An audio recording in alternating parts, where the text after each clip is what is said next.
Buenos días, compañeros, compañeras y demás personas que estén viendo este video sobre el curso de tradiciones y paradigmas en pedagogía. En el día de hoy venimos a presentarles este eh, video, el cual mostrará diferentes temas de las tradiciones y paradigmas de los maestros, especialmente el tema de la educación popular, el cual consiste principalmente en la educación para las personas que han crecido en un entorno de desarrollo poco favorable para sus condiciones de vida,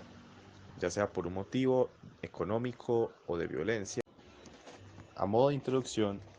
Latinoamérica ha sido desde sus inicios un continente que se ha visto envuelto en diferentes conflictos, principalmente de origen violento, como se pudo apreciar en su fundación, cuando los colonos españoles llegaron a saquear, a robar, esclavizar y violar a los nativos americanos, los cuales terminaron por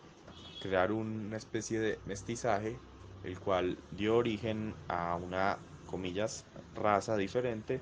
la cual poco a poco se fue independizando. Ya cuando terminó su periodo de independización, hubieron personas que quisieron acceder al poder y mantener ya sea un status quo en el que los ricos pudieran continuar en el poder o simplemente por ambición y avaricia se corrompieron con el poder político y terminaron creando diferentes olas de caos, pobreza, violencia alrededor de todo el continente. Sin embargo, la educación apoyó un gran avance en la tecnología y en la cultura, la cual permitió que estas personas que se vieron perjudicadas por la política y en general por todos esos conflictos de Latinoamérica lograran tener una oportunidad de salir adelante o desarrollarse como personas. Este movimiento se llamó educación popular. Este movimiento pedagógico consistió en transformar y crear participación para las comunidades menos favorecidas, de modo que sus condiciones de vida fueran mejoradas a largo o a corto plazo. Ahora les presentaremos a la compañera Daniela Villa. Muy buenos días, compañeros y profesor. Freire, en la pedagogía del oprimido, menciona que Latinoamérica está dominada por grupos opresores que no son más que grupos sociales superiores que no permitan la liberación del oprimido. Esta opresión podemos entenderla como la educación tradicional o educación bancaria, hecha para privilegiados, que necesariamente debe cambiarse por una pedagogía que haga una necesaria lectura crítica de la realidad, del reconocimiento a las injusticias, a las desigualdades, que exista una reivindicación del ser humano como un sujeto histórico y que en últimas se entienda que la educación debe convertirse en una práctica de libertad, que ella misma tienda a la realización del ser humano y que se deje de lado el carácter reproductivo que por muchos años ha tenido y que por el contrario en Colombia la educación por años ha girado en torno a la formación de ciudadanos de bien, personas que sean capaces de seguir reglas, de formarse para una carrera de oficio, ser útiles en el avance de la economía del país y una persona que sea respetuosa de las leyes y las autoridades, pero dejando de lado el carácter reflexivo y crítico ante su realidad. Es por ello, por lo que es necesaria una educación crítica que gire en torno a la concientización, a que nos reconozcamos como ciudadanos del mundo y que se desaloje al opresor que cada colombiano tiene dentro de sí, que seamos capaces de asumir el reto de transformarnos transformando al mundo. La educación debe verse entonces como una acción capaz de llegar a la emancipación humana. Al hablar de educación popular es importante también que lo aterricemos un poquito al contexto en el que vivimos y reconozcamos que como maestros en la situación coyuntural por la que estamos pasando como país, debemos tomar una decisión y esta deberá tener en cuenta a los jóvenes que salieron a las calles, porque nosotros como sujetos políticos debemos tomar una posición frente a los hechos que ocurren dentro y fuera de la escuela, más aún si esto va a afectar a nuestros estudiantes. Es por ello por lo que me parece importante recordar en este momento las palabras de Paulo Freire, que nos dice que el papel del educador no es neutro, existe una opción, una decisión, que en nuestro caso sería la educación humana, que desafía tanto ética, política y pedagógicamente la propuesta del modelo neoliberal vigente. Esta educación humana a la que hace mención Freire, podemos analizarla desde un punto de vista esperanzador que nos impulse a no rendirnos a pesar del momento desalentador que vive el país y lograr ver en la educación una salida, una opción para la lucha constante por el cambio, el futuro y la esperanza. Para Freire, entonces, la educación tiene en sí misma un carácter político, ya que ésta tiene como tarea la formación de sujetos y la construcción de sociedades justas y dignas, y entendemos entonces la importancia de la educación en la formación del pensamiento crítico, en el accionar político de los sujetos, y es precisamente parte de lo que se vivió en muchos de los lugares del país, en lo que los jóvenes han sido protagonistas de este momento que es histórico para nosotros y que asimismo el profesor tiene que asumir este papel de cuestionar y ser crítico ante el poder establecido, sabiendo que es un riesgo sin duda en un país donde la democracia es un concepto que no tiene valor alguno y sin embargo es un riesgo que debemos asumir tanto directivos como maestros y en este caso maestros en formación, porque la educación se debe enfocar en buscar la dignidad de los sujetos que se forman y en la sociedad en general.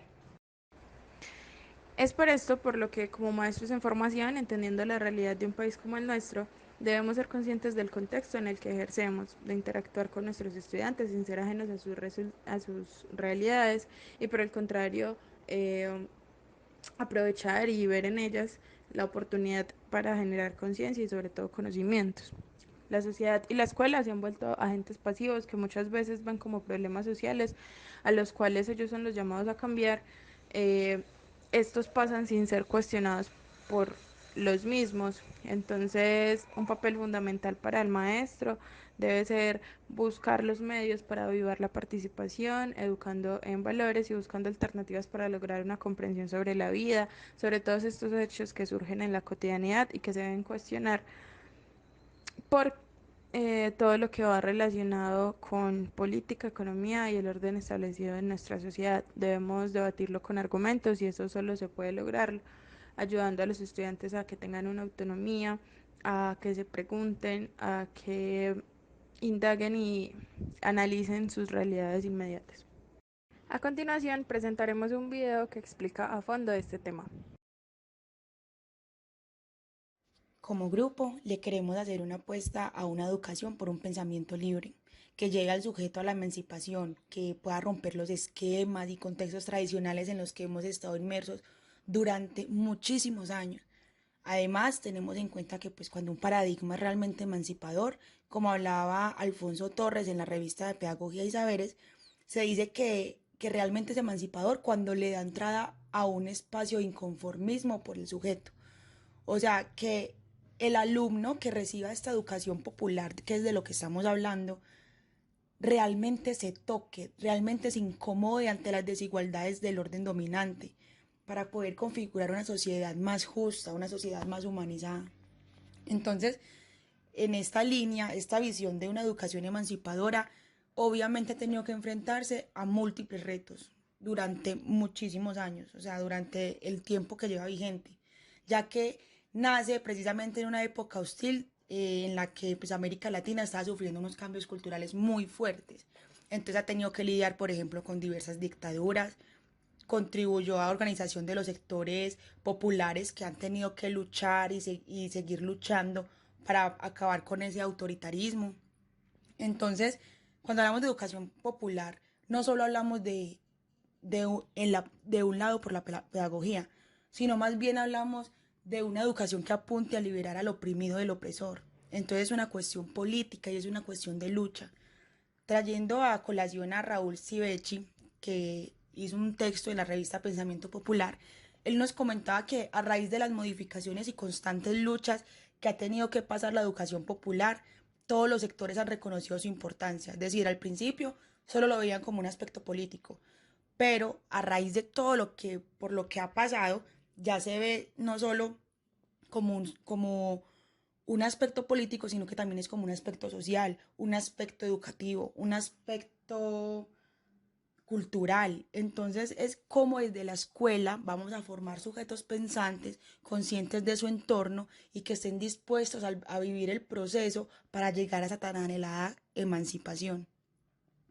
Así que se trata de cómo el diálogo, más específicamente el habla, que sabemos que es lo que nos diferencia de los animales, nos permite construir interacciones y comunicaciones entre nosotros los seres humanos, que persisten y conviven desde hace años y que hasta hoy se siguen sosteniendo y creando, aceptando que además de que no lo sabemos todo, nadie lo puede saber todo, debemos escuchar al otro, incluso si piensa diferente a mí, y de cómo reconociendo y aceptando que el otro piensa diferente a mí, podemos modificar o renovar algo que es vigente, esperando que las generaciones futuras hagan exactamente lo mismo.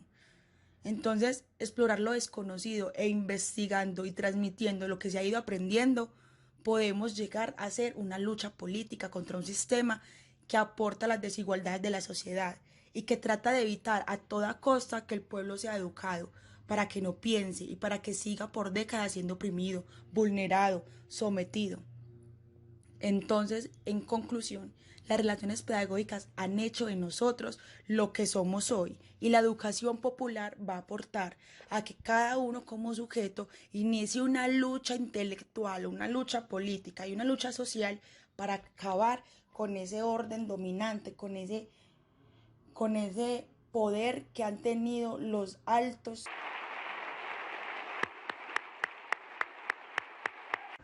Es por eso entonces que resistir, crear y formar es entonces el mecanismo de lucha que tienen los sujetos y que debe ser el motor de los maestros como portadores de esperanza y cambio para un estudiante que en este momento quizá ve su futuro envuelto en un sistema que solo busca satisfacer sus necesidades y los deseos de mantener un orden establecido, un poder que solo nos permite sobrevivir y no vivir como sujetos dignos. Y pues que como hoy miles de jóvenes en Colombia lo reclaman, eh, es por eso que debemos darle valor a las discusiones en las aulas y sobre todo buscar como maestros que nuestros estudiantes sean sujetos activos en la sociedad, que busquen transformaciones, cambios y que logren romper las cadenas que en la actualidad nos están oprimiendo a todos. Muchas gracias por su atención.